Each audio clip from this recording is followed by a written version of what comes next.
de un residente de Philram Drive, Barangay Deputik. Yaman overcharge asigun el un trovolite kaya dehalang plug na outlet del mismo kwarto.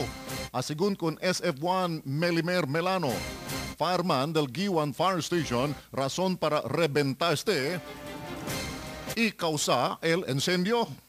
Report del Pueblo. Aquella yan trigger po nila siguro yan overcharge Overcharging? Sí, overcharging yan. Ya pala ya rebenta. Yun ang ko, sir.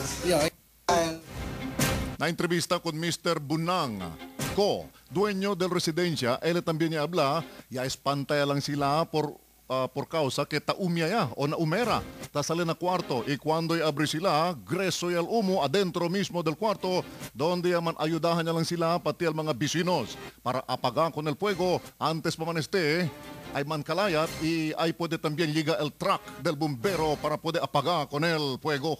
Report del Pueblo. Lumalabas dito ang yung usok.